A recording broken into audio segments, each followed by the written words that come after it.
But why not purge all of those attachments? If your property and evidence section holds your crime scene photos and stuff like that, you're probably going to purge all of that, right? When it comes time to purge, who wants to keep all that video on the server? You need that space. It's expensive. And so that's a balancing act where agencies have to come to that warm and fuzzy feeling of what do we keep in RMS, knowing that if it's requested, you got to release it. And what do we go ahead and purge from RMS?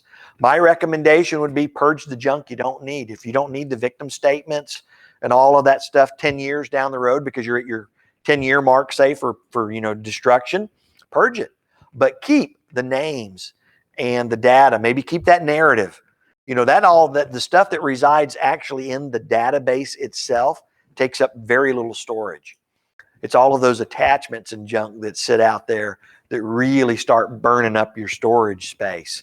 And so that's perfectly acceptable because retention schedules usually give you what? Minimum time, right? You must keep it this long. It's on your agency to figure out what you're going to do after that. But that has to be balanced with liability. It has to be balanced with storage costs. Paper files have a storage cost, right? Well, so do your electronic files. We don't think about the electronic stuff because it's out of sight, out of mind. How many of you guys would go, oh, that's IT's problem? Yeah, but guess what? Your sheriff or your chief is probably paying money out of their budget for it to be IT's problem. And so it's your problem as well. And so it's things that we have to be very, very, very careful with. Okay. All right. All right, so Laura's talking about this is hard to get feedback from other agencies as they are starting the process and we are trying to get something from an agency that's gone paperless. It is, because the key to whole paperless thing, you guys know, is whatever your state says about the Uniform Electronic Transactions Act. And then you can't just read the law. You got to go find the administrative codes in your state that back up that law when you're looking at paperless. And so those are tricky because you got to know that. Retention on inmate pouches, arrest paperwork, all of that kind of stuff. Who has state level retention schedules? The state does it all for you. Well, and we do. Michigan has a law enforcement. Michigan does. Yep. And then we can, you're going to see your retention schedule here in a little bit. And then we just have to get approval from them. Correct. Yes. Yeah. Florida, for all its faults, most of them coming from New York. Any New Yorkers in here? Hope I don't step on my toes there. Oh yeah, well, Paul, you don't count. Florida gives us state retention schedules, and they're wonderful and very, very inclusive of everything that we need. But other states, California is a challenge. Anybody from California? California is a challenge. It's up to your governing body. In fact, it's so funny in California. A couple of years ago, when Governor Newsom signed the new law where they had to start releasing certain employee files for law enforcement officers, guess what they did in California? They fired up the shredders and rewrote their retention schedules and started shredding files. Yep. Because they can do that at that governing body level. Liability, though, we got to be careful with that. So we'll kind of go through some of this today about these retention schedules. Yeah, I got some California people online. Got to get my mouse back over here on the right one. All right. So I think everybody probably knows what retention schedules are, but we're going to talk about them. This is going to be pretty generic today because most every state is different. The requirements we have for retention are all the same. Retention periods, though, will be different. How you establish a retention schedule will be different. But we're going to talk about just very basically some of the things you got to do to make a retention schedule, like inventories. Anybody ever done a records inventory in your agency? Everything? It's not horrible. It's time consuming. That's the problem. That's the problem. Anybody else ever done an inventory? Was your agency responsive to it? They had no choice. Yeah. You know, most of us sitting in record sections today as managers, officers, custodians, or whatever, we don't even know where everything is because it's been 20 years Nobody's ever done an inventory. Or you don't even know when the last time a records inventory was done within your agency. We'll hit on that a little bit later on today, but only lightly, because our focus today is going to be retention schedules, and the fact that they are the love of our life. How many of you guys, if I were to come to your agency and say, can I see your retention schedule? You'd hand me this somewhat wrinkled with some coffee stains on it, lots of highlight marks and little sticky notes. Because if you hand me that, I'm going to give you the 2 thumbs up, because I know you're doing your job. Because you're just not, oh yeah, well that's this. If you're Alaska, you just go forever, forever, forever. But there's that challenge to that, Schedules are all about this right here. Consistent retention of public records. States get sued, agencies get sued when we go down the left path or the right path without staying on the one right in front of us. And we just go off and start doing crazy things. That's when we get sued. Agencies that have always kept things forever and suddenly decide you're going to follow retention schedules, watch out. Be ready to explain why you suddenly did that when your policy before was just to keep it all forever. We got to be really, really careful with that. The end result, though, is always the same. The end result is to get rid of it. So we know that retention schedules pretty much follow the life cycle and the values of a record. Okay?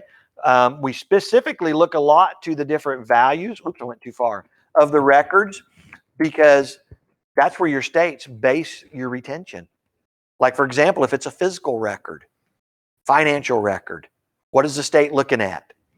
IRS audit requirements, state audit requirements, and all of those types of things, because that's the value of the record.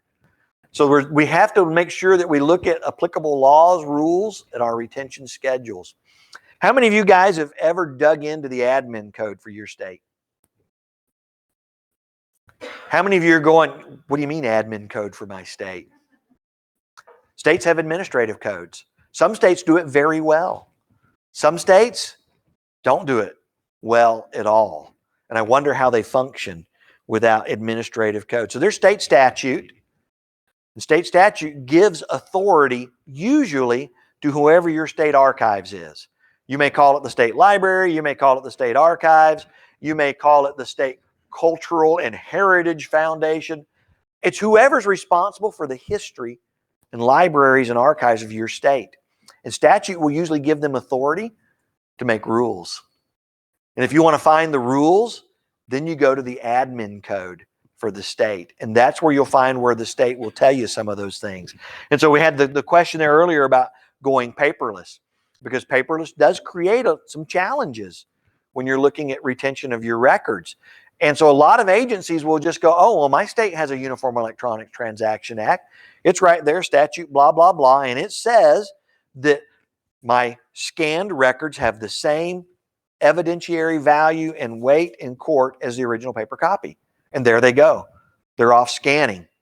But nobody ever went to the admin code to find out where the state libraries or whoever was said, okay, you can do that, but we're going to require you to have the right dots per inch in your scanning resolution. We're going to require you to approve. Some states require agencies to have a pre-approved scanning program before you can digitally image any of your documents. But do we ever ask those questions? Probably not. Probably not.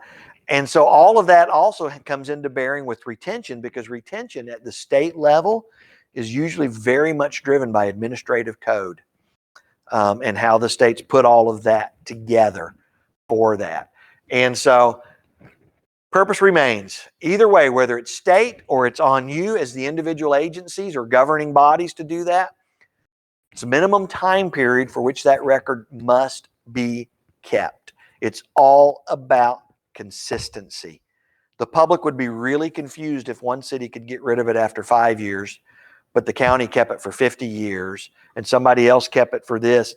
That just bogs the courts down. We've got so much civil garbage going into our courts today that they don't have time for bad guys anymore. What we need to do is be really good at our agency so that we stay out of the civil courts, so our bad guys have time to go to court and to be prosecuted for that. So it's just one of the challenges that we have to face. Let me adjust my video there. I'm going to fill these kind of in as I go so I don't have to walk back and forth so far. But retention schedules should play a major role in your agency. Like I said, you got to love it. It needs to be marked. Some states now where there's state retention schedules, they're putting them all online. And you have to go to a web page and pull them up on that web page. Okay, I know we're supposed to be telling you guys to go paperless, but there are some times, like reading a retention schedule, when paper just works really well, to do that. And so, what are the things that we have to look at? Well, I think there's a couple of things that can happen if you're not careful. Number one, you could be found liable for improper disposition of records. That would be a bad one.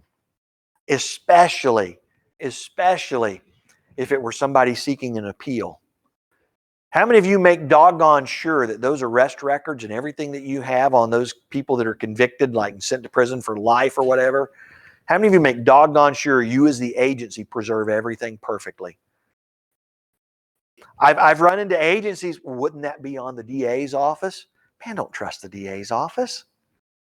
Don't trust your state attorney's office or whoever it is. Because who are they going to call when they lose it? You. They're going to call you. And so we don't want to run into that. In most states, it is a criminal offense to mismanage records. Some states have like misdemeanor. Some states, it's even a felony to either maliciously or with intentionally mishandle public records. Does anybody want to go to jail? Boy, my chief used to throw that one at me all the time. Never over records. It was always the property and evidence side. When I'd go, hey, chief, we're going to do this, this, and this, and this because it's going to work. Brian, if I go to jail, you're going with me. And that was usually all he'd ever say. So in my mind, that was okay, Brian, you can do that. And so we would go do it. The other thing is you might be found liable for improperly handling public records requests. How many of you know where every record is in your agency? Or I should say every record series is. I've got one. Oh, you guys are feeling pretty confident? You're absolutely sure you know what is squirreled away in filing cabinets and desk drawers throughout your entire agency. 85%? Who screws all that up for us? Sworn guys, I'm sorry, but I got to call you out on that. I had a captain. He was over records, but he really didn't know anything about records. He was a great guy, though. Loved him to death because he just left me alone.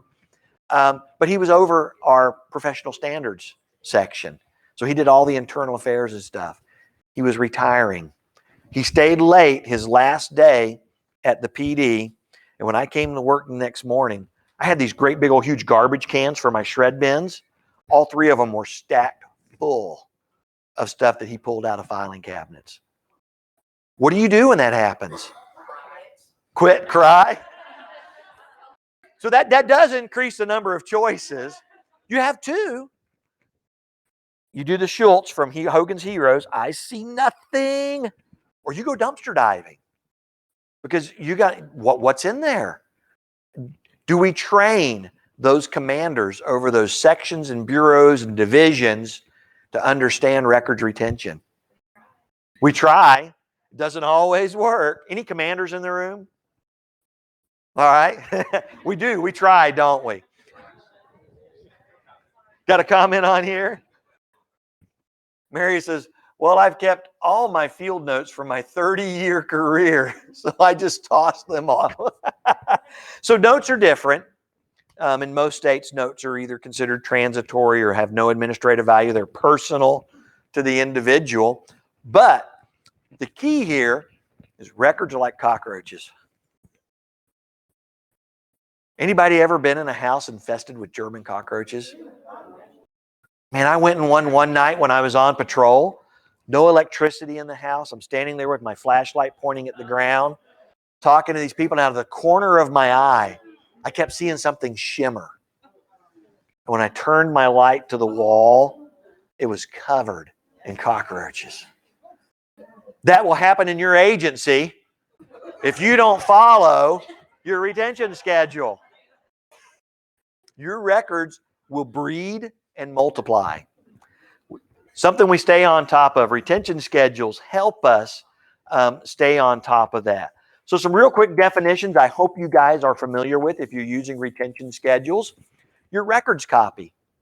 Generally, that refers to the one with retention. Whether it's a paper copy or you've scanned it and you've attached it, and it's now considered your record copy. Usually, you want that record copy designated by policy in your agency. You want your agency head to put himself or herself on the chopping block as saying whether it's scanned or it's the original paper copy. Record series. Record series, when I first started in records management, man, I was confused by all of this. And then one day the little light bulb clicked. It's just records that have a similar function that we group together because at the end of the day, we want to throw them away together. And so, for example, for some agencies, the state of Florida does this. We break down our record series by the level of the offense. And so second and third degree misdemeanors are this many years. First degree misdemeanors are this many years. Second and third degree felonies are this many years. And so those are my record series so that with paper records especially, I can just group them by record series and I know that I can get rid of them that way.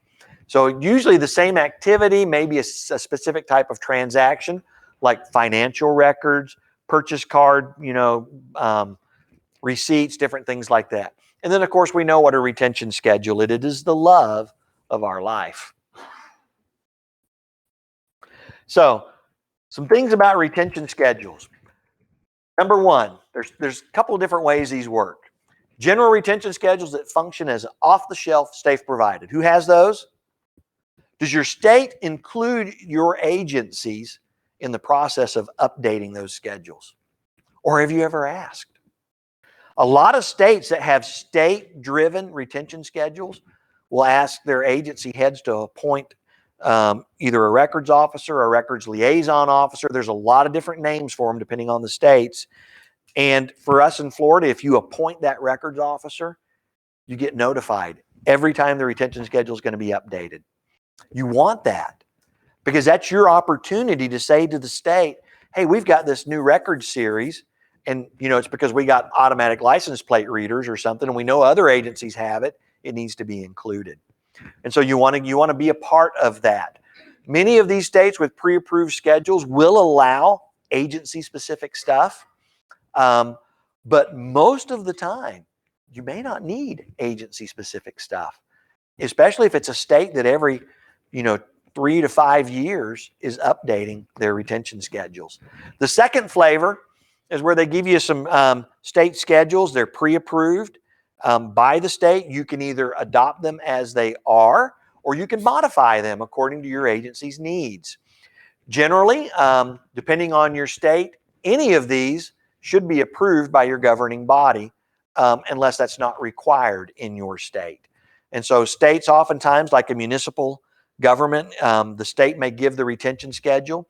The municipal government will approve it or sanction it, usually through either an ordinance or rule, or sometimes just by reading it into the minutes of a public meeting. Be it herefore known that the city of, however they do it. Never been to one of those. But we get that baseline. Some good examples, off the shelf. Florida's an off the shelf state. Michigan's pretty close to being an off the shelf state where it works really, really well just with those schedules. Second flavor, this is kind of like a, what state was I thinking of here just a second ago? It skipped right out of my brain. Anyway, I just lost it. Utah. This is a Utah. Anybody from Utah? Man, you guys, your retention schedules are a mess. Holy cow. When it's an off-the-shelf solution or a baseline solution that you're going to amend and adopt as your agency, I would encourage you to follow the state absolutely as closely as possible as you can. And so in Utah, I'm going to single you guys out as an example because I thought this was kind of crazy. In Utah, Most of the case file retentions are like 5 to 7 years, maybe 10 years tops by state standards. City of Provo, 75 years. Yeah. And I'm thinking, why in the world would you deviate from what the state is doing? Because who does that put liability on? And the longer your retention schedule says you have to keep it, the greater your liability. I'm going to Utah when I'm like 95 years old because I want to go out with a bang. And I'm just going to hit all of those cities that have those 75-year retention schedules and ask for something really bizarre that would be like 50 years old. And when they go, we don't have it, cha-ching, I'm going to Alpine as a 95-year-old to go snow skiing. All right. So we want to watch for that. And then the last one is when you're just stuck. This is Iowa. Anybody from Iowa? Okay, no Iowans. This is Iowa and a couple of other states where they get almost nothing. This is how crazy it is for Iowa. There is no state statute that governs local government records in the state of Iowa. So they're really, truly on their own to figure this stuff out. Most of the agencies, particularly the municipal agencies in Iowa, have taken the League of Cities recommended retention periods, and that's what they follow.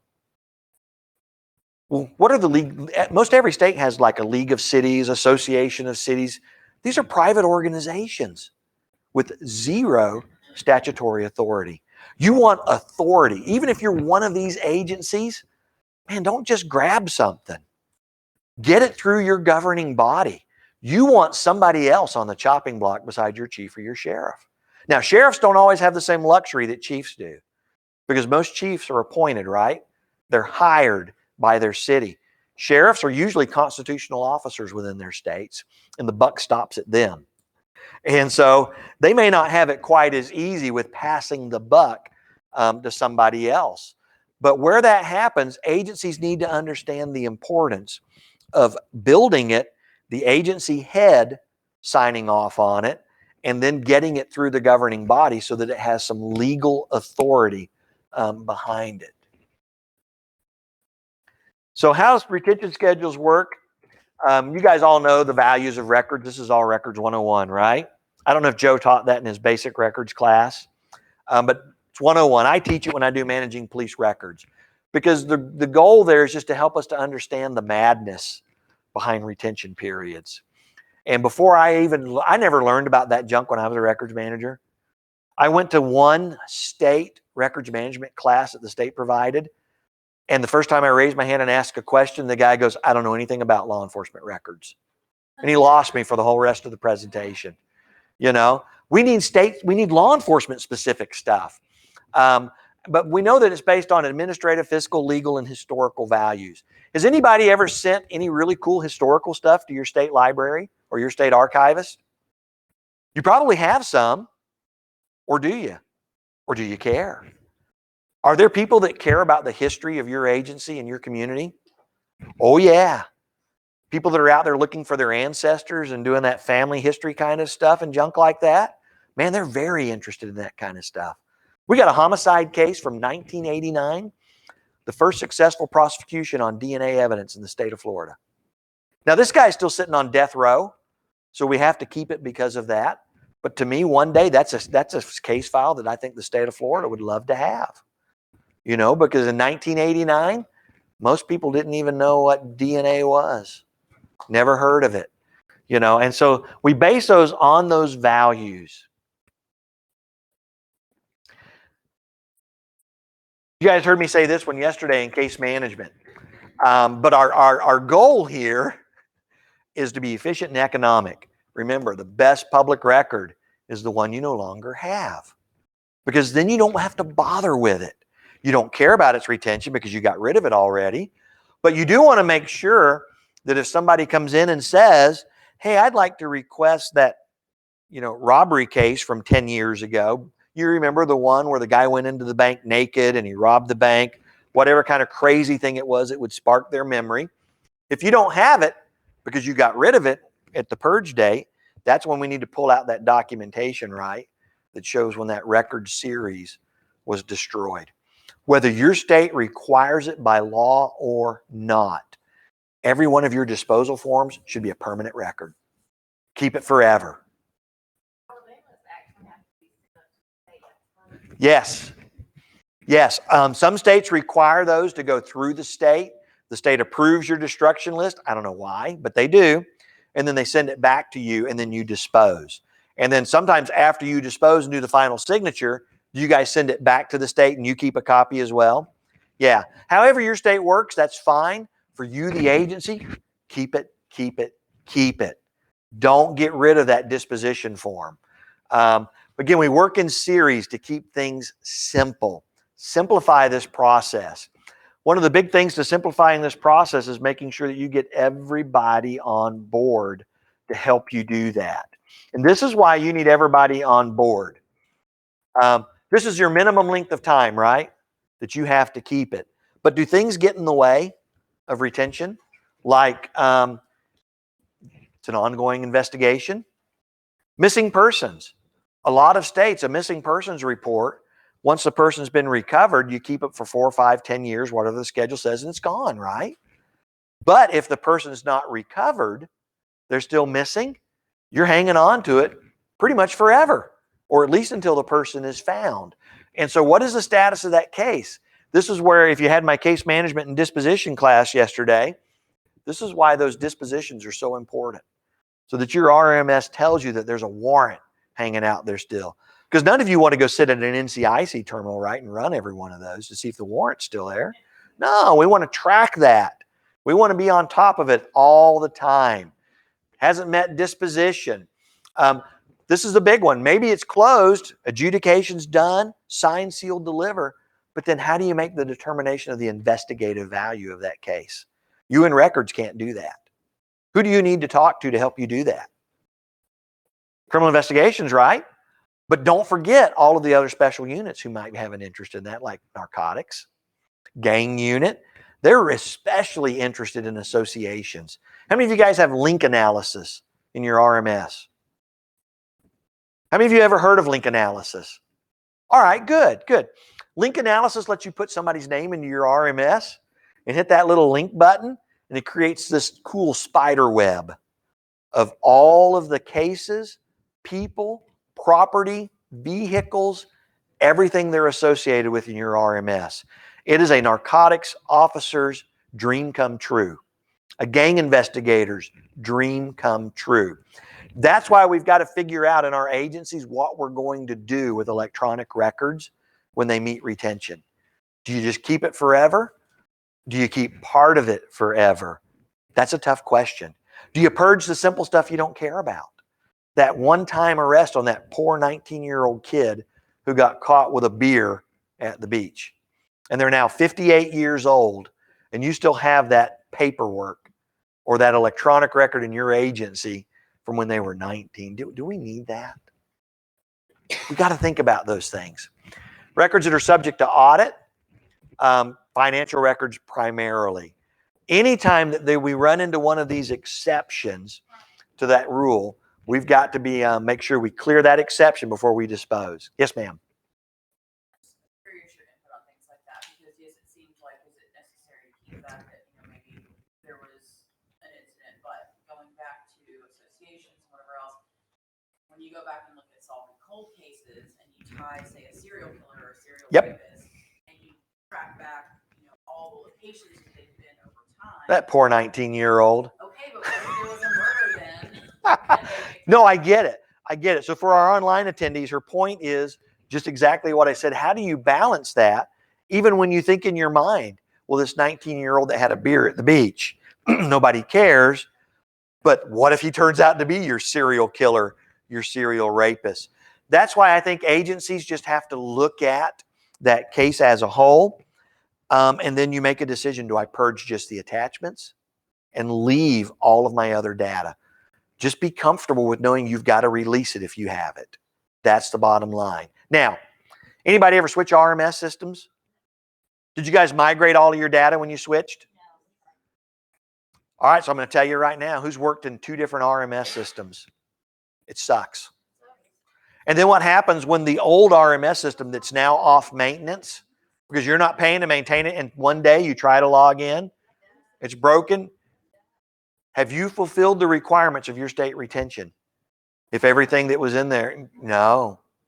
And so when you switch RMS, if your agency's cheap, like mine was, and you don't migrate that data, and I'm going to tell you what, migrating data is all its own set of headaches because it doesn't work well. It's the worst. But the thing that you've got to do, if you're going to be working in two systems, so if anybody's getting ready to go through a new CAD RMS procurement process, and you're not going to do data migration, one of the very first things you need to do is take all of your cases that still have retention in that old system, and you need to migrate them to the new system. It's a lot of work. It's a lot of work. But if you don't do it, that next version of Windows 10 that rolls out may lock you out of that old system. And then that vendor's going to go, we told you guys to keep us on maintenance for 5 more years. And so now suddenly, something that would have only cost you a few $1,000s is, oh yeah, $58,000. We'll get that data for you. What a deal. And of course, you're in a panic at this point, so it sounds like a really good deal. It's not. And so those are all the considerations. That's a really, really wonderful point to bring up. We got to resolve those exceptions. We've got to resolve that retention issue of those electronic records. But it's tricky. And it's a question that me, solely as a records manager, I didn't want to deal with. You know, records retention, records management, I've said it a million times, say it in all my, it's teamwork. It's teamwork. Criminal investigations is part of the team. Patrol is part of the team. Even if you want to kick them out, they're part of the team. You know, your narcotics units, because they all have records. And guess what they're going to do? They're either one day going to bring it to you the proper way so you can inventory it and schedule it, or they're just going to throw it away. So we got to have the team on board. You guys know not every record has a significant value, right? Some things are transitory, some things are administrative, like until administrative value is lost, until it's superseded, obsolete, or you know, whatever. I mean, we see all these different things in retention schedules.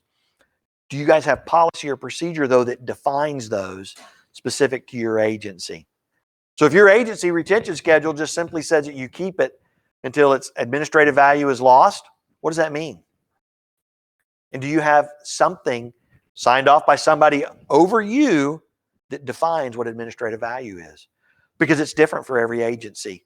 And it's different for different types of transitory records. Like a phone message. What's the value of a phone message? Really, really short term. Hey, chief, don't forget your meeting today at 3 o'clock.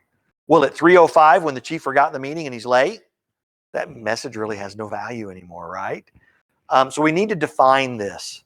Define it. Why do we want to define it? Consistency. You want consistency in your records retention. Because if you don't have consistency, even on the simple things like this, there's an attorney out there just waiting to challenge your agency.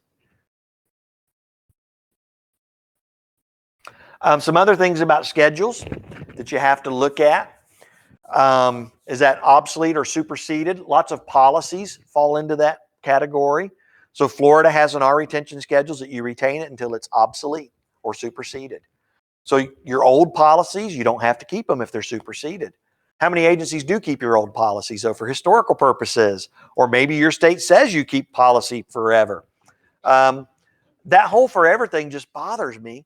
Because if you're sitting, or I'll use Utah again. I'm not going to pick on Alaska anymore. I picked on them yesterday. 75 years in some of those cities, and it wasn't just Provo. Brigham City was 75 years. Salt Lake City, I couldn't even find it in their retention schedule.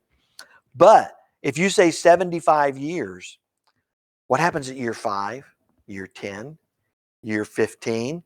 Do you guys see that increasing chance that you no longer have the record? Because most of us keep an RMS for what? Somewhere between 10 and 20 years, would you say, Paul? You're an RMS kind of guy. Shouldn't be longer than 10, right? Because of technology changing. Somebody's going, man, we've had ours since 1989.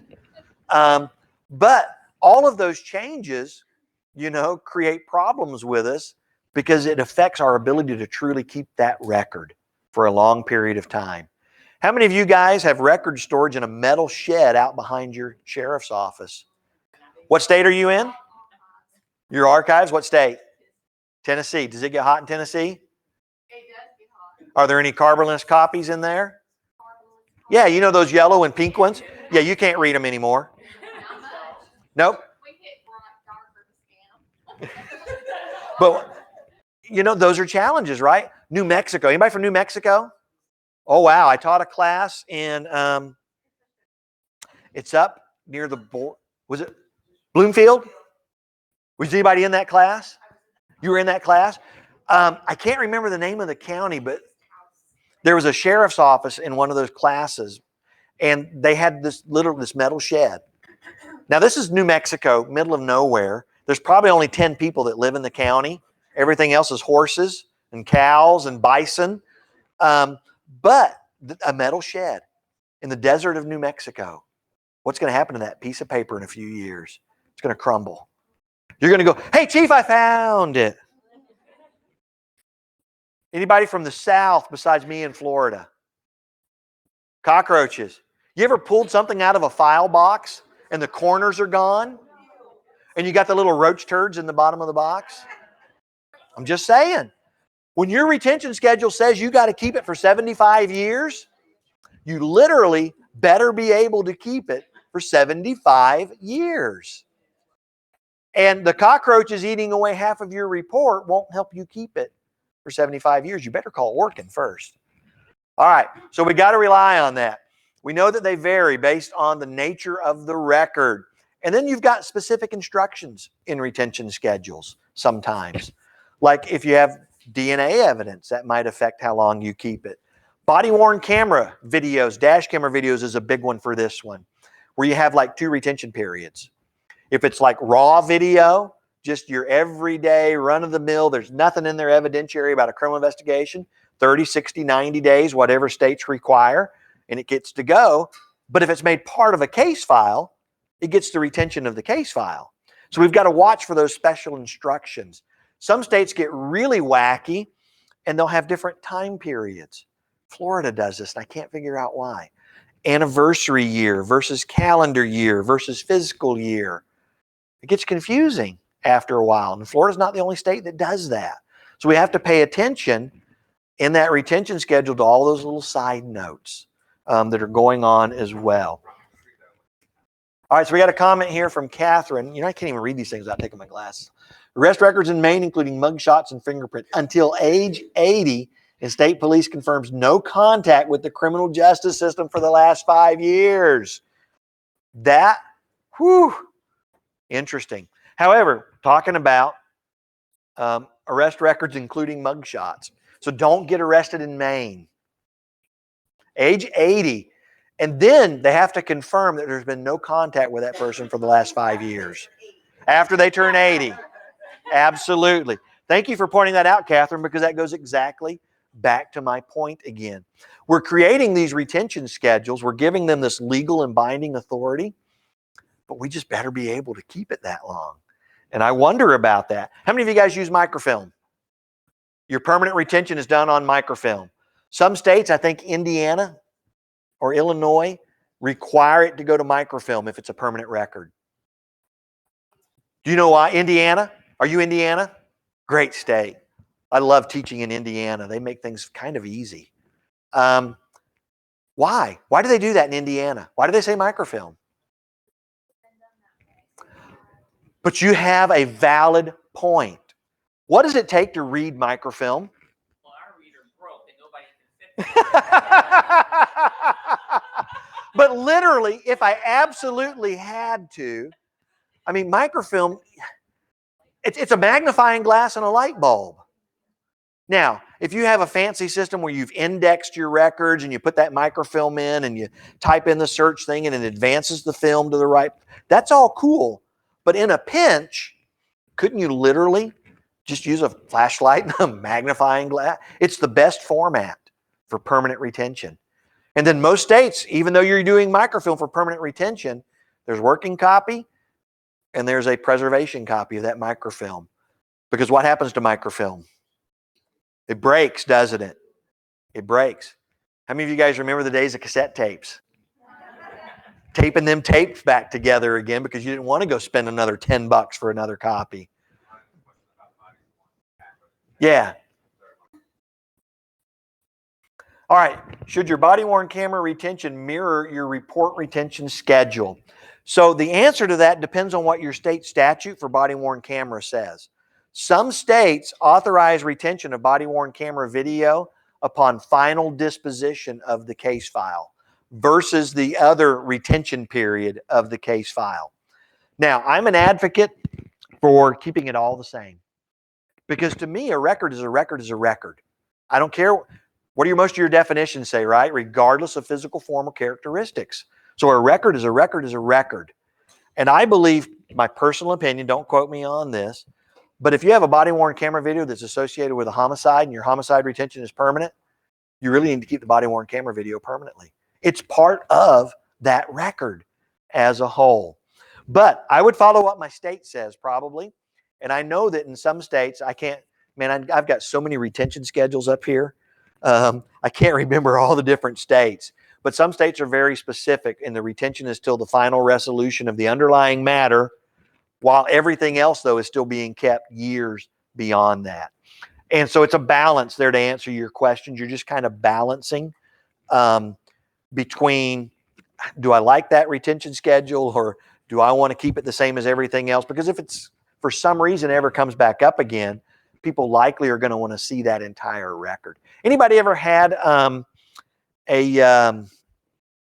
Lifetime or one of the TV channels show up at your agency because they want to do a TV show about one of your cases? We didn't show that, but we get emails from places like that all the time. And you ignore them? Why don't you want to be on TV? I've been on TV a couple of times. It's fun. I don't have any fans, but it's still fun. So when they hit you up with that, they want to see all of that stuff. And they're fascinated by it. And everyone that I've ever worked with, they were excellent to work with. We were worried they would want to come in and just rip things apart and accuse us. No, they were excellent to work with. One of the things that save us is that Tennessee, you have to be a Tennessee resident. That's a stupid law. No, Tennessee is one. Tennessee, there's like 2 or 3 states where you have to be a citizen of the state to request the records. So if you guys get in a car crash up here in Tennessee, don't even waste your time asking for the crash report. Oh, it happened to you. Oh, okay. But If you're involved in the accident, you can have any record that you. yeah, but you know what though? Is that a law that really is in harmony with the whole purpose behind public records? Not really. It's going to change. I'm telling you guys, in Tennessee, I taught this class in Laverne. Were you there? I probably told you guys that's going to change one day. Some states like Texas, if you're incarcerated, you can't request public records. That's Michigan. Michigan, yes, Michigan's the same way. And it's like those poor guys. Now you can get your cousin to do it for you. You know. Not in Texas. Oh, yeah. Only your attorney. Anybody from Texas? Am I right? Only the attorney, right? For the incarcerated person can request the records. Yeah. Yeah, so it's interesting how that works from state to state. Oops. Ooh, received a request for request for a homicide last week. They want all body cam. Yeah. Oh, suspects are all juveniles. So that's the other thing too. You guys know that we love exemptions, right?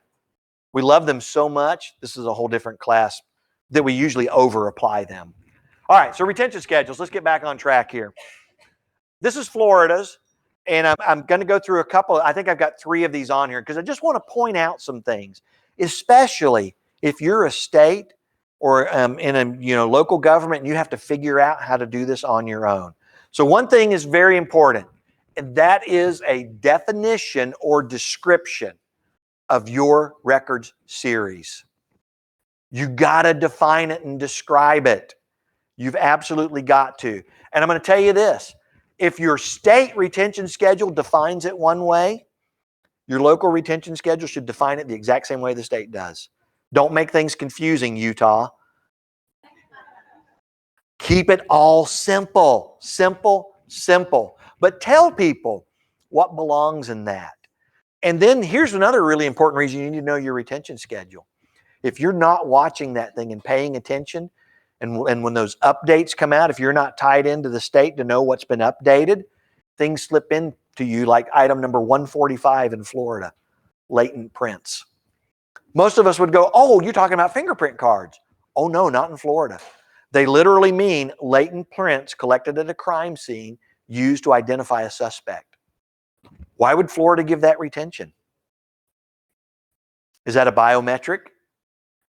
Biometrics generally are public record. Not releasable. They're confidential everywhere I've ever looked, but they consider that to be public record because it identifies an individual. It's like their name, their date of birth, their social security number, their driver's license number, all rolled into one fingerprint.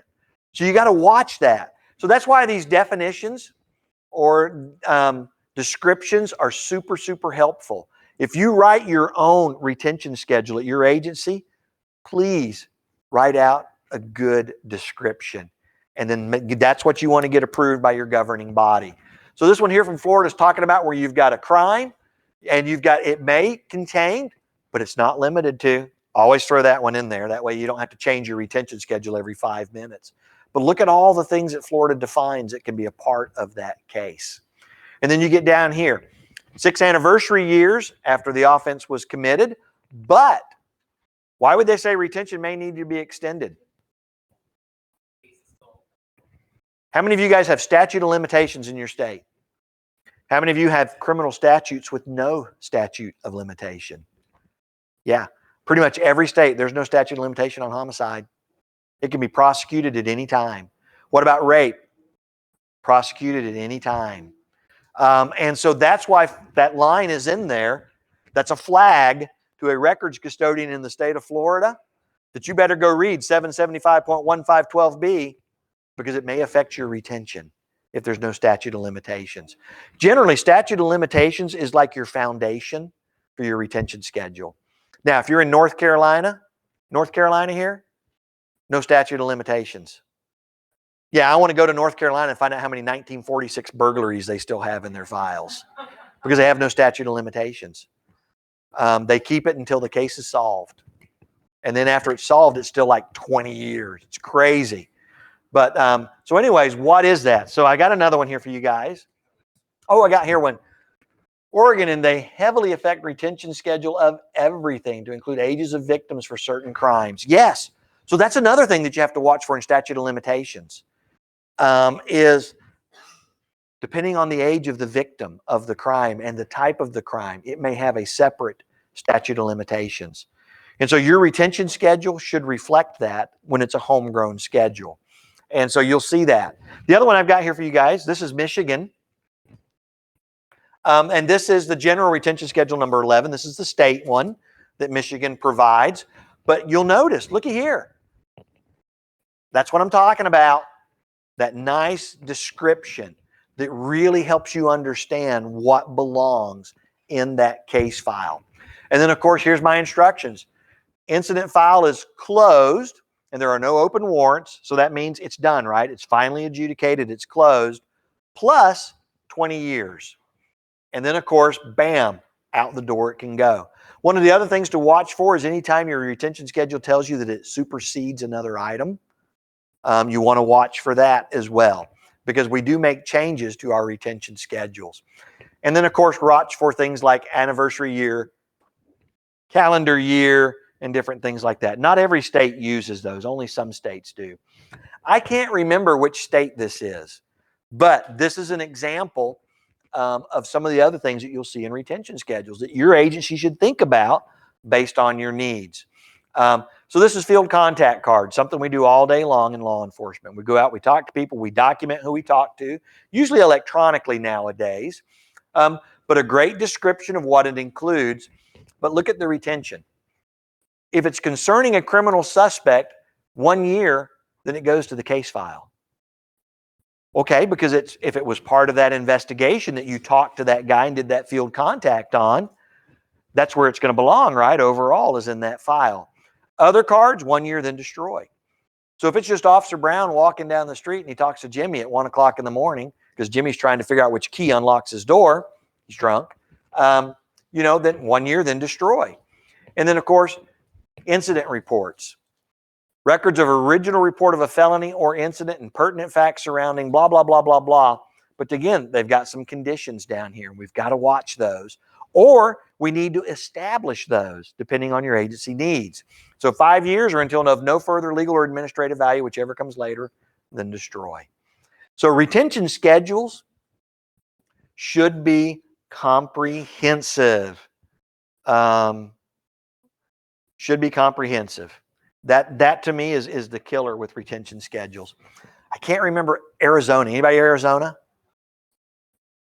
Okay, I think it was Arizona.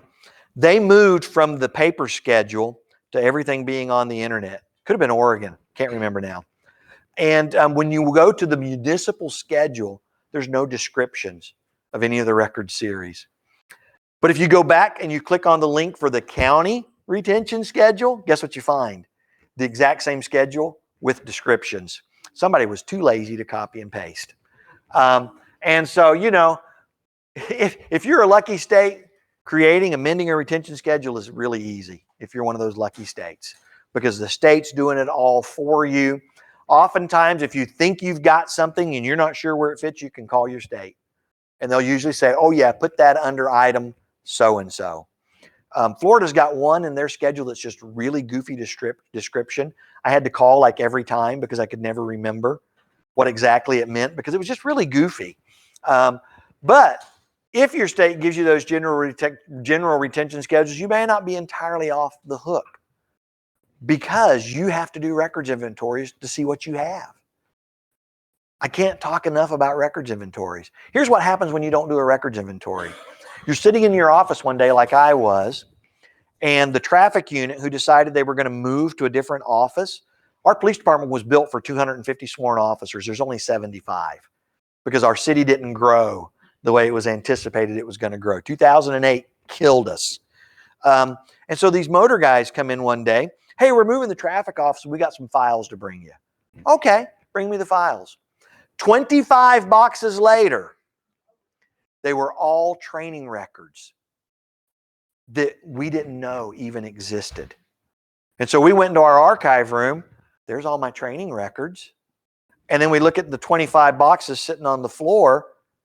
There's only one thing you can do. But after you cry, somebody's got to go through those and match every single one of them because you don't know if they're copies or they're originals. That's why we do records inventories. So you don't get broadsided later on.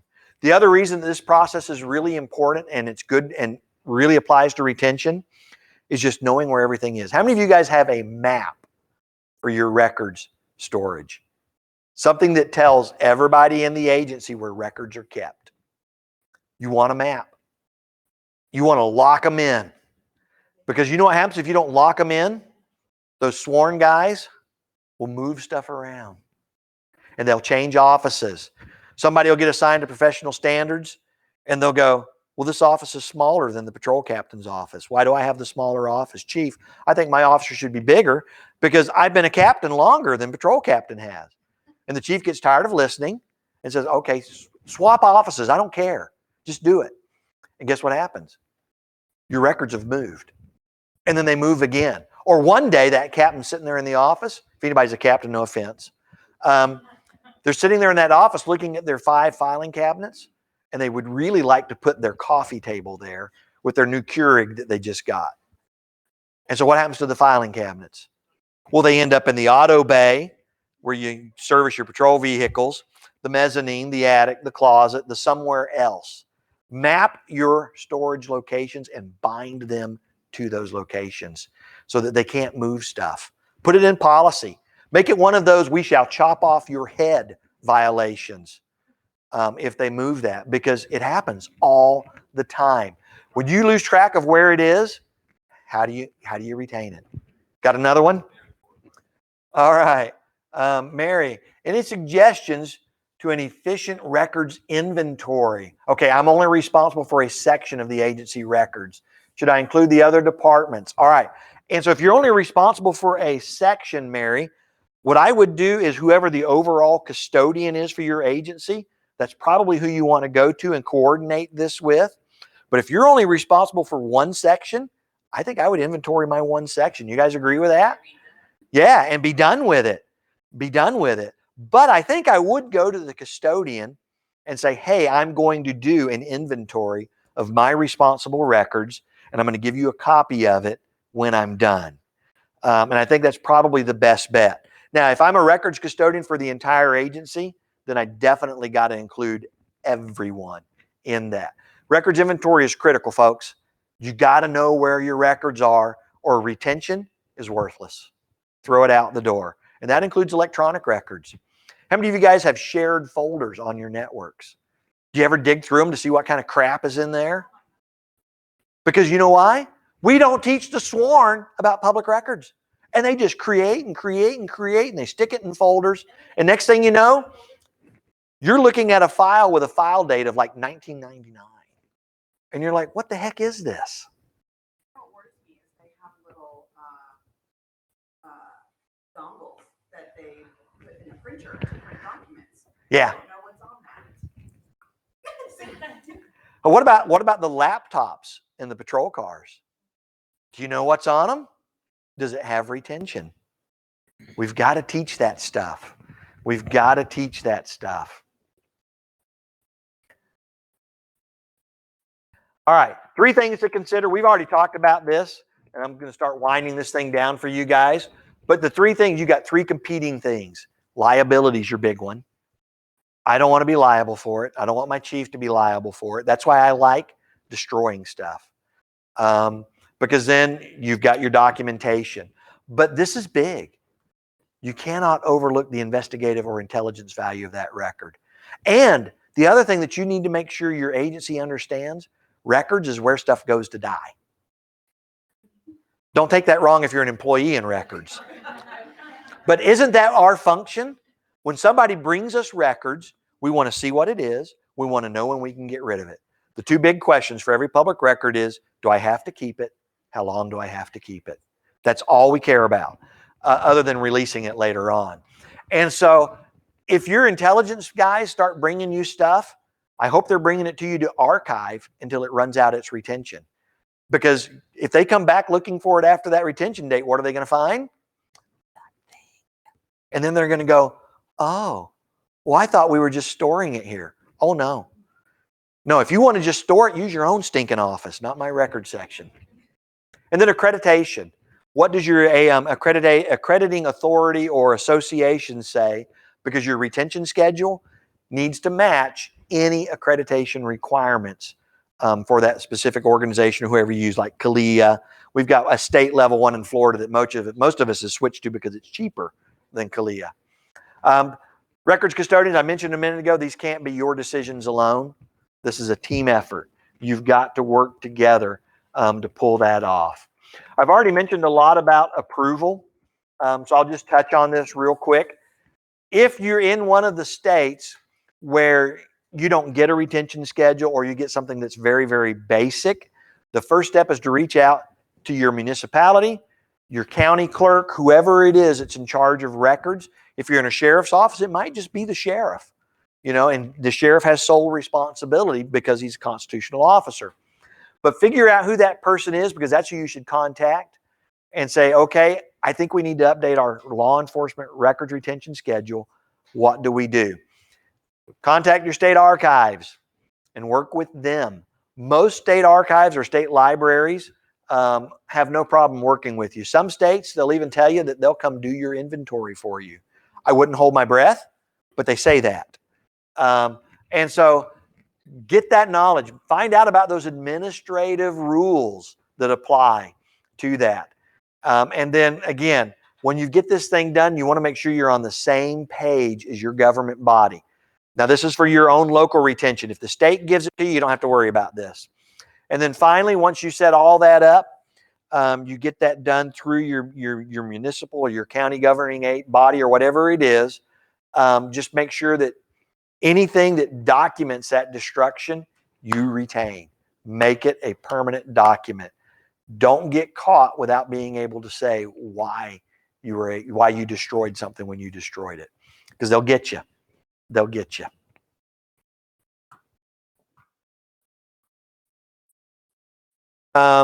This is just here specifically for when you are the governing body yourself.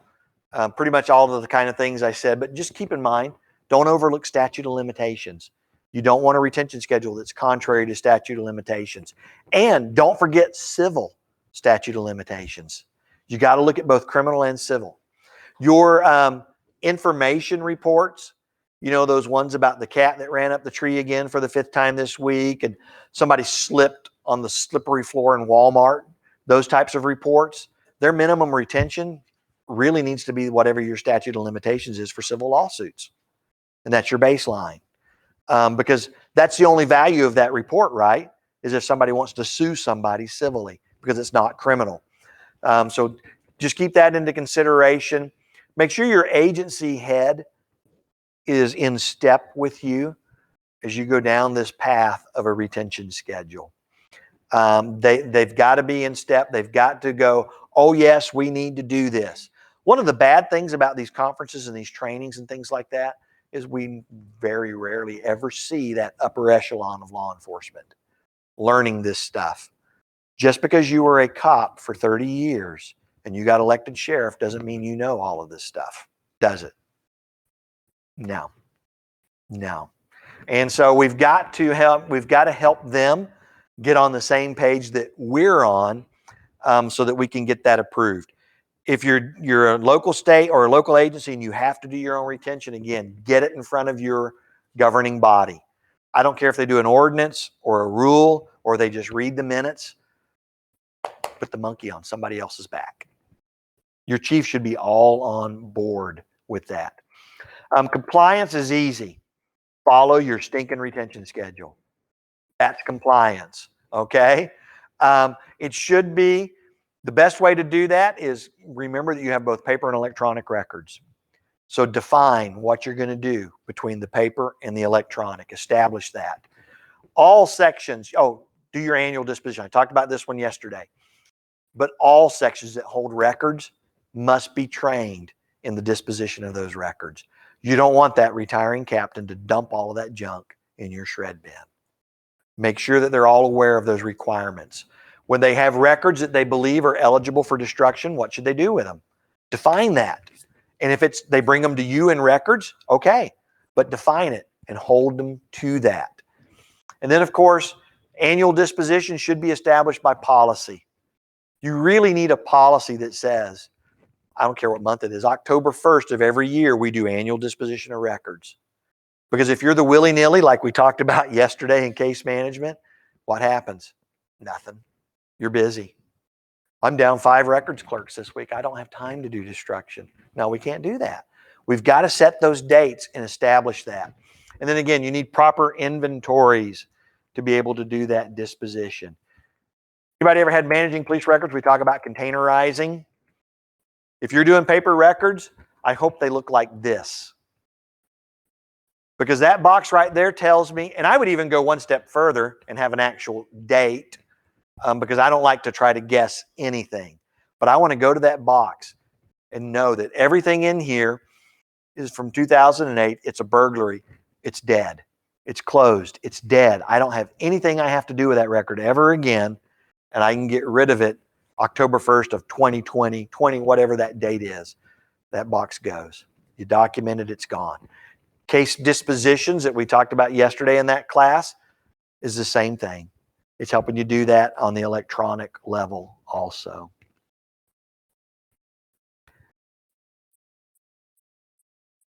Ooh, we already talked about this.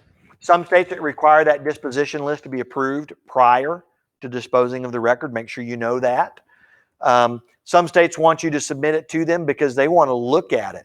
I think it's Illinois. 60 days prior to destroying any record, they send those retention lists in, and the state archives gets to look at the list and make a determination if there's a record series they want sent to them. Some states require certain things to be transferred to the state library. Keep that documentation. Containerize your records electronically. We talked about all of those, which means we're at the last screen. Whoops, I went too far. The things to remember. It's on you. If you're a records manager, custodian, records officer, whatever your title is, it's on you. Just remember that. If you go to jail, your chief won't go to jail with you. You only go with him if he goes to jail or she goes to jail.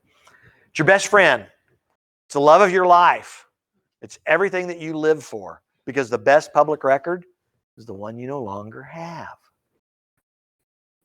This is tricky. It's not always easy because of intelligence and investigative information. Team effort. Team effort. And the last part of that is that you guys, you're it. You're the professionals.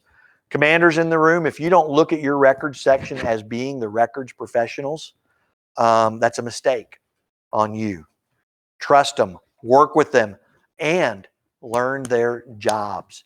If you're sitting there over a records section and you're going to rotate out, in 2 or 3 years, and so you're not really interested in it because you wanted criminal investigations instead of record, no, learn the job. You'll be a better chief one day. You'll be a better sheriff if you learn all about support services, because they look to you, just like the sworn folks look to you to give them that guidance. So learn everything you can. A few years ago, before I went into records, when I was just that detective who was sitting up in my little office and picking up file folders every time I wanted to go eat lunch, you just grab a stack of folders and walk out the door. Sarge goes, "Hey, where are you going?" "I got cases, Sarge. I'll be back in a little while." And then you're at Rural King buying ammunition or whatever it might be. But I didn't know this stuff. I really didn't. I started from scratch to learn this kind of stuff. You guys that are in records, especially if it's your career, I hope you invest in that. Read case law. It's boring, but read it. It'll help you to know why agencies are getting sued. And then live, eat, breathe. Why is Ed's picture up there? Online it says that the instructor's my wife. I don't know why. Anyway, you guys were awesome. I think we get lunch now in just a few minutes. And so enjoy your lunch. Enjoy the rest of the conference. Have a safe trip when it's time to go home. I know we've got a few folks that are leaving this afternoon, but have a safe and wonderful time. Appreciate you being here.